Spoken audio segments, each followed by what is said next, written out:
renewable energy station. Kano State's government donates 100 million naira to victims of Jigawa fuel tanker explosion.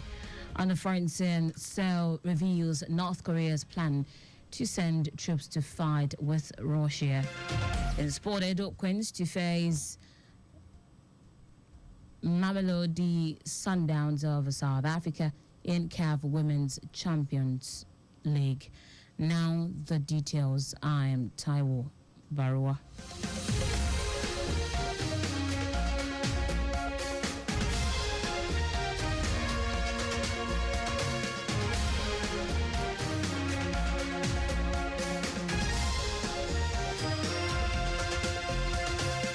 Lagos State Waste Management Authority, LOMA, says it has concluded plans to permanently shut down the landfill site of Olusoso and Solos in Igondo and transform it into renewable energy stations. The Managing Director and Chief Executive Officer of LOMA, Muyiwa Gbadigeshi, stated this at a one-day stakeholders forum on sustainable waste management in Lagos State held at the Civic Center, Victoria Island, Lagos. He said the initiative is in a bid to make good use of the high solid waste generated in the Lagos State, and it is in line with Governor Babajide Sanwo-Olu's agenda to tackle environmental and health concerns associated with these sites. Gbadigeshi revealed that the shutting and evacuation of the waste at the dam site will commence in December 2024 and last for 18 months. We recently signed a memorandum of understanding with the Ghanaian company to establish material recovery facilities. But even before that, they're going to cover the landfill, Olusoso and Solus. Within the next 18 months, they will cover it with a geotextile, replace solar panels on top, and then they're going to construct transfer loading stations, one at Solus, one at Olusoso, so that the trucks, we can take the waste in trailers to material recovery facilities that will be constructed in Ikorodu and Badagry. So that's the plan. We don't want waste on the streets of Lagos. We no longer want dump sites. We want material recovery facilities. He emphasized his agency's commitment to creating a cleaner Lagos and also collaborating with stakeholders for a sustainable environment. Members of staff of Lagos Traffic Radio have been advised to embrace a positive mental health and attitude to support optimal brain function for improved performance. The medical director, Federal New Psychiatric Hospital, Yaba Olubenga Woye, made the call during a paper presentation at the staff forum of the station. The paper, themed Prioritizing Mental Health in the Workplace, was presented by a senior consultant, Dapo Adigbaju. In his presentation, Adigbaju said prioritizing mental health is no longer a choice, but a necessity for building a resilient and healthy workplace. He highlighted key strategies to achieve this, such as fostering open communication and offering flexible work arrangement. The consultant cautioned against the dangers of low self-esteem, fear, anger, and resentment, as well as the inability to manage change. He also advised women not to burden themselves with excessive responsibilities, stressing that doing so could jeopardize their well-being. Adigbaju noted that open communication, creating a positive environment, and implementing policies that prioritize employee well-being are the key strategies to promoting mental health.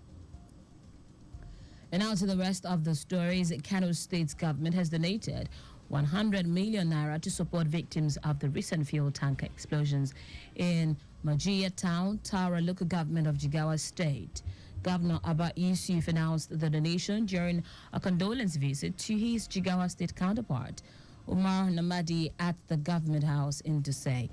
In a statement by Yusuf's spokesperson, Sanusi Tofa, the governor emphasized that the donation was intended to provide relief for the families of those who lost their lives and to support the treatment of the injured. No fewer than 153 victims were buried on Wednesday, while many others were rushed to the hospitals for medical treatment after sustaining various degrees of injuries in the tragic incident. And the President, Nigeria Union of Journalists, NUJ, Chris Ziguzo, has called on media practitioners to adopt solution journalism as a way of addressing national challenges.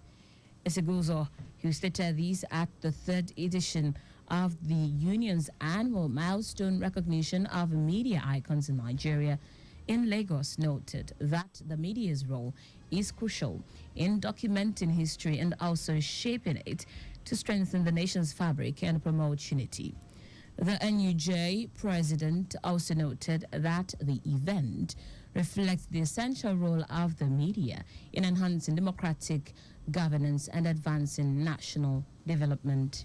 Beyond reporting the issues, we must shine a light on solutions. We must inspire hope and remind ourselves and our audience that though the night may be long, the dawn always comes. We must continue to tell the stories that inspire, the stories that challenge, and the stories that build. As journalists, we know that the pen holds immense power. It can unite or divide. It can build or destroy.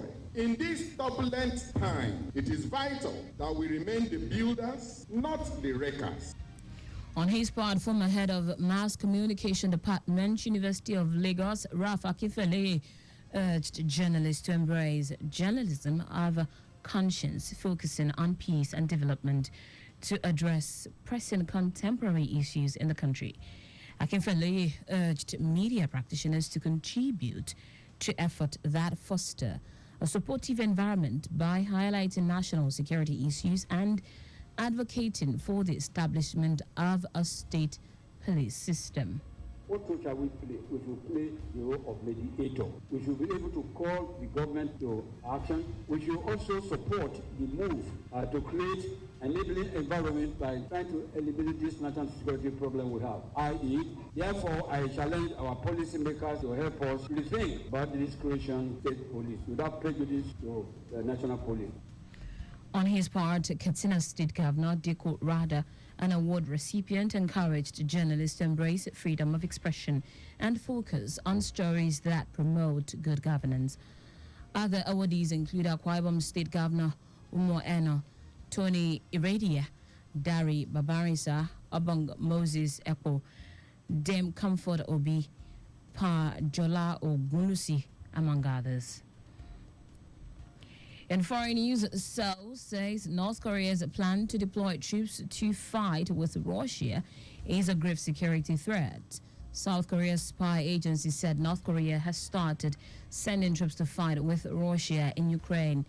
The allegation comes a day after Ukrainian President Volodymyr Zelensky said he believed 10,000 North Korean soldiers could join the war based on intelligence information. South Korean President Yoon Suk Yeol has called for a security meeting and said the international community must respond with all available means. According to the spy agency, 1,500 troops have already arrived in Russia, with anonymous sources telling South Korean media the final figure could be closer to 12,000. In sport now, Edo Queens will face holders Mamelodi Sundowns of South Africa, Egypt's Tunta Camon, and CBE FC of Ethiopia in Group B of the CAF Women's Champions League.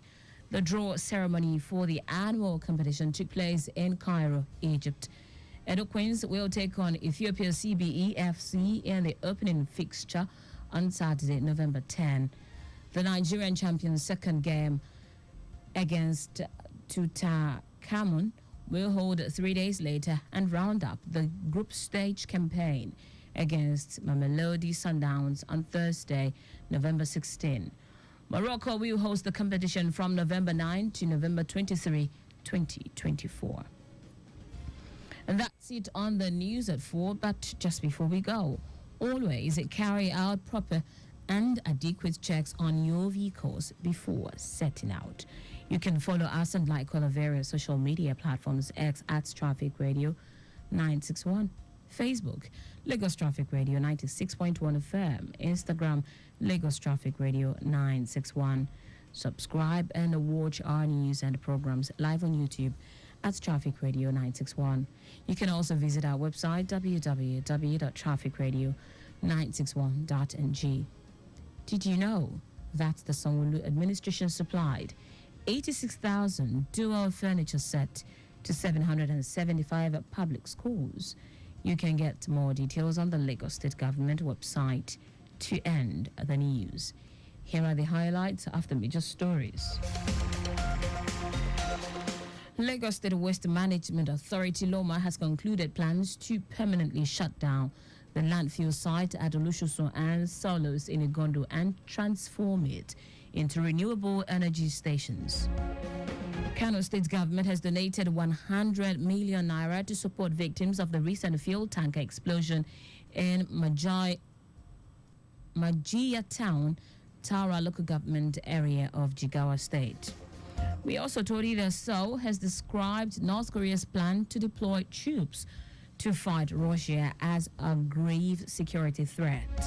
Finally, sport Edo Queens will face holders Mamelodi Sundowns of South Africa, Egypt Tutankhamun and CBEFC of Ethiopia in Group B of the CAF Women's Champions League. For contact with the newsroom, send a message to info@trafficradio961.ng. That ends the news broadcast compiled by Adirayo Iduwolaya. I am Taiwo Baruwa. Thank you for listening. Good afternoon and welcome to the return trip.